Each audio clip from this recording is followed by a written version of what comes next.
Universal law of gravity ಮೇಲೆ ಇಲ್ಲೊಂದು ಪ್ರಶ್ನೆ ಇದೆ. ನೀವು ಪ್ರಶ್ನೆಯನ್ನು ಓದಿ ಗಿವನ್ ಬರ್ಕೊಳ್ಳಿ, ಅದಾದಮೇಲೆ ಅನ್ಪೋಸ್ ಮಾಡ್ಕೊಳ್ಳಿ. ಸರಿನಾ?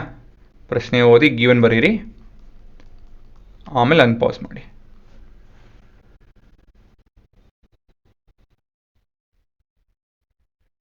ಮಾಡಿದ್ರಾ? ಇಂಥ ಪ್ರಶ್ನೆಯಲ್ಲೆಲ್ಲ ನೀವು ಚಿತ್ರ ಒಂದು ಪುಟ್ಟು ಚಿತ್ರ ಬಿಡಿಸಿದ್ರು ಒಳ್ಳೆಯದು. ಇಲ್ಲಿ ಭೂಮಿ ಬಗ್ಗೆ ಮಾತಾಡ್ತಾ ಇದ್ದಾರೆ, ಅದಕ್ಕೆ ಭೂಮಿ ಬಿಡಿಸ್ತಾ ಇದ್ದೇನೆ. ಇಲ್ಲಿ ನೋಡೋಣ ಪ್ರಶ್ನೆ ಏನಿದೆ ಅಂತ ಹೇಳಿ. What is the magnitude of the gravitational force between the earth and a kg object on it surface ಅಂತ ಹೇಳಿದ್ರೇನು?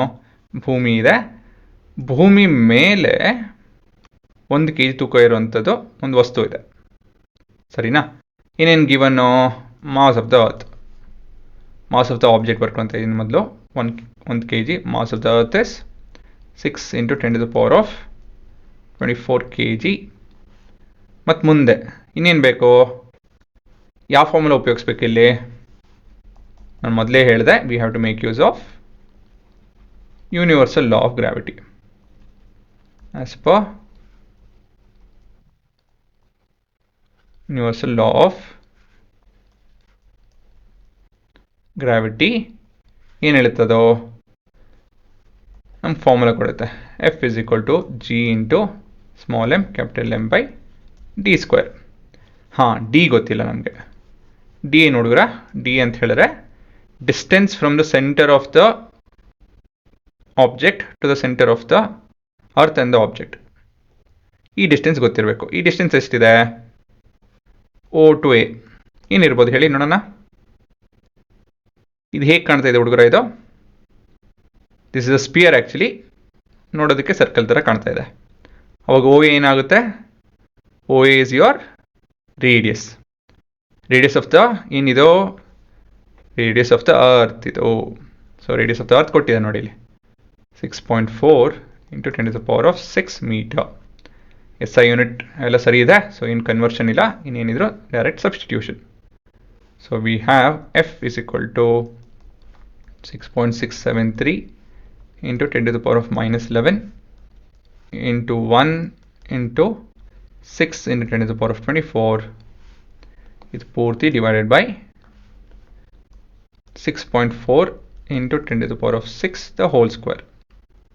ಹಿಂಗೆ ಅಚ್ಚುಕಟ್ಟಾಗಿ ಬರ್ಕೊಂಡು ಇವಾಗ ನೀವೇನಿದ್ರು ನಂಬರ್ ಭಾಗ 6.4 ಇಂಟು ಸ್ಕ್ವೇರ್ ಅಲ್ವಾ? 6.4 × 6.4 ಮತ್ತು ಎಕ್ಸ್ಪೋನೆಂಟ್ ಭಾಗ ಬೇರೆ ಬೇರೆ ಬರ್ಕೊಬೇಕು. ಇಲ್ಲಿ ಮಲ್ಟಿಪ್ಲಿಕೇಶನ್ ಸಿಂಬಲ್ ಹಾಕ್ಲೇಬೇಕು ನೀವು. 10⁻, ಏನು ಬರ್ತಿದ್ದೋ 12. ಇಲ್ಲಿ ಬಿಡಿಸಿ ಹೇಳ್ತೀನಿ ನೋಡಿ, ಇದು ಸ್ಕ್ವೇರ್ ಇದೆ ಇಲ್ಲಿ. ಹಾಗಾಗಿ 10⁻6 whole square is 10⁻12. 6.4 square is 6.4 × 6.4. ಆಯಿತಾ ಹುಡುಗರ? ಈ ಕ್ಯಾಲ್ಕುಲೇಷನ್ನು ಹೌದು ಸ್ವಲ್ಪ ಉದ್ದ ಆಗುತ್ತೆ. ಅಪ್ರಾಕ್ಸಿಮೇಟಾಗಿ ನೀವು ಅಂದರೆ ನಾನಿಲ್ಲಿ ಕ್ಯಾಲ್ಕುಲೇಟ್ ಮಾಡಿ ನೋಡ್ತಾ ಇದ್ದೀನಿ. 6.673 × 6 ಡಿವೈಡ್ ಬೈ 6.4 ಡಿವೈಡ್ ಬೈ 6.4 ಎಷ್ಟು ಬರ್ತಾ ಇದೆ ಇಲ್ಲಿ? ಅಪ್ರಾಕ್ಸಿಮೇಟ್ಲಿ 0.98 ಇಂಟು ಇದೆಷ್ಟು ಬರ್ತಿದ್ದೋ 10⁻11 ಪ್ಲಸ್ 24 - 12 ಅಲ್ವಾ? ಇದೆಷ್ಟು ಬರ್ತಿದ್ದೋ? So this will be 12, 11, 1. So 9.98 ಅಲ್ಲ, 9.8 ನ್ಯೂಟನ್. ಇದು ನಿಮ್ಮ ಉತ್ತರ.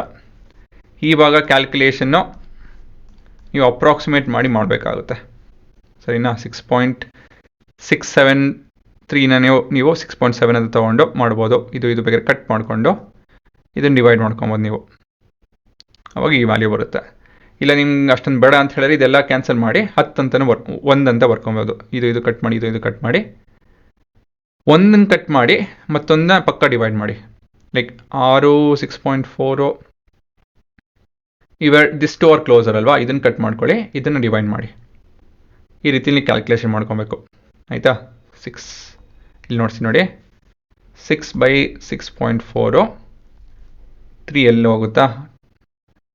3 ಎಲ್ಲಿ ಹೋಗ್ಸತ್ತೆ? 2 ಅಲ್ಲಿ ಹೋಗ್ಸ 3.2 ಅಲ್ವಾ? ಮತ್ತು ತಿರ್ಗಾ ಇದು 32 ಡಿವೈಡ್ ಬೈ 30 ಅಂತ ಮಾಡಿಕೊಂಡು ಏನಾಗುತ್ತಿದೋ 0. ಆಬ್ವಿಯಸ್ಲಿ 9 ಆಗುತ್ತಿದ್ದೋ. 9 ಎಷ್ಟು ಬರುತ್ತೆ ಹುಡುಗರ ಇದು 320 ಅಂತ ಹೇಳಿದ್ರೆ ಅಪ್ರಾಕ್ಸಿಮೇಟ್ಲಿ 300 ಬರುತ್ತಿದೆ ಆಲ್ಮೋಸ್ಟ್ 320 ಇಂಟು 9 ಅದು ಮಾಡಬೇಕಾಗುತ್ತೆ. ಸೊ 32 ಇಂಟು 9 ನಾಟ್ 320 ಎಷ್ಟು ಬರುತ್ತಿದೋ 18 27 28 ಇದೆಷ್ಟಾಗುತ್ತೆ ಇದು 12 0 ಅಲ್ವಾ. ಸೊ ಈ ಥರ ಮಾಡ್ಕೊಂಡು ಹೋಯ್ತು ಅಂತ ಹೇಳಿದ್ರೆ ಅಪ್ರಾಕ್ಸಿಮೇಟಾಗಿ ಸಿಗುತ್ತೆ. ಎಕ್ಸಾಕ್ಟಾಗಿ 9.8 ಸಿಗ್ತಾಯಿಲ್ಲ, ಕಮ್ಮಿ ಸಿಗ್ತಾಯಿದೆ ಇಲ್ಲಿ 160. ಇಲ್ಲಿ ನಮ್ಗೆ 4 ಹತ್ತಿರ ಸಿಗುತ್ತೆ, ತುಂಬ ಅಪ್ರಾಕ್ಸಿಮೇಟ್ ಇದು 9.4 ಸಿಗುತ್ತೆ ಆಯಿತಾ. ಸೊ ಟೈಮ್ ಇಲ್ಲ ಅಂತ ಹೇಳಿ ಆ ಥರ ಮಾಡ್ಕೊಳ್ಳಿ. ಟೈಮ್ ಇತ್ತು ಅಂತ ಹೇಳಿದ್ರೆ ನೀವು ಎಲ್ಲ ಡಿವೈಡ್ ಮಾಡಿಕೊಂಡು ಇಲ್ಲಿ ನೀವು 64 ಡಿವೈಡಿಂಗ್ 67 ಮಾಡ್ಕೊಬೋದು. ಇಲ್ಲ ಅದು ಕಷ್ಟ ಆಗುತ್ತೆ ಅಂದರೆ 68 ಮಾಡ್ಕೊಳ್ಳಿ, ಸ್ವಲ್ಪ ಸುಲಭ ಆಗುತ್ತೆ ಆಯಿತಾ. ಈ ಥರನೂ ಕೂಡ ಮಾಡ್ಕೊಬೋದು ನೀವು. ಮಾಡ್ಕೊಂಡು ಆಮೇಲೆ ಅದನ್ನು ಮಲ್ಟಿಪ್ಲೈ ಮಾಡಿ ಪದ್ಧತಿಯೇ ಅವೆಲ್ಲ ಕೆಲಸ. ಬಟ್ ಅದೇ ನೀವು ಟೈಮ್ ನೋಡ್ಕೊಂಡು ನೀವು ಮಾಡ್ಕೊಬೇಕು. ನೀವು ಟೈಮ್ ಇತ್ತು ಅಂತ ಹೇಳಿದ್ರೆ ಡಿವೈಡ್ ಮಾಡ್ಕೊಳ್ಳಿ, ಮಲ್ಟಿಪ್ಲೈ ಮಾಡ್ಕೊಳ್ಳಿ. ಟೈಮ್ ಇಲ್ಲ ಅಂತ ಹೇಳಿದ್ರೆ ಅಪ್ರಾಕ್ಸಿಮೇಟ್ ಮಾಡಿ 10 ಟು ಬಿ ಅಪ್ರಾಕ್ಸಿಮೇಟ್ ಮಾಡ್ತಂದ್ರೆ ಇನ್ನೂ ಹತ್ತಿರ ಬರುತ್ತೆ ಆ್ಯಕ್ಚುಲಿ ಉತ್ತರ ಇದರಲ್ಲಿ. ಸರಿನಾ. ಅಪ್ರಾಕ್ಸಿಮೇಟ್ ಮಾಡೋದು ಒಂದು ಕಲೆ, ಅದು ಇಲ್ಲಿ ಹಂಗೆ ಒಂದೊಂದೇ ಹೇಳ್ಕೊಡೋಕ್ಕಾಗಲ್ಲ. ಅದು ಮತ್ತೊಂದು ಸಪ್ರೇಟ್ ವೀಡಿಯೋ ಮಾಡಬೇಕು, ಮಾಡಿ ಹಾಕ್ತೀನಿ, ಅಲ್ಲಿ ನೋಡಿರಂತೆ ಆಯಿತಾ. ಈ ವ್ಯಾಲ್ಯೂ ನೀವು ಮನ್ಸಲ್ಲಿ ಇಟ್ಕೊಂಡಿರ ಆಯಿತಾ. ಏನಕ್ಕಂತ ಹೇಳಿ ಹೋಗ್ತಾ ನಿಮಗೆ ಗೊತ್ತಾಗುತ್ತೆ. ಈ ವ್ಯಾಲ್ಯೂ ಮನ್ಸಲ್ಲಿ ಇಟ್ಕೊಡಿ, ಬೇಕಾಗುತ್ತಿದ್ದು 9.8 ನ್ಯೂಟನ್ ಅಂಥೇಳಿ. ಮಿಕ್ಕಿದೆಲ್ಲ ನೀವು ಬರ್ಕೊಬೇಕು, ಇನ್ನೇನಿಲ್ಲ. ನಾರ್ಮಲ್ ಕ್ಯಾಲ್ಕುಲೇಷನ್ ಒಂದು ಬಿಟ್ಟರೆ ಇನ್ನೆಲ್ಲ ನಾರ್ಮಲ್ ಸಬ್ಸ್ಟಿಟ್ಯೂಷನು ಗಿವನ್ ಅವೆಲ್ಲ ಗೊತ್ತಾಯ್ತಾ ಹೇಗೆ ಮಾಡೋದು.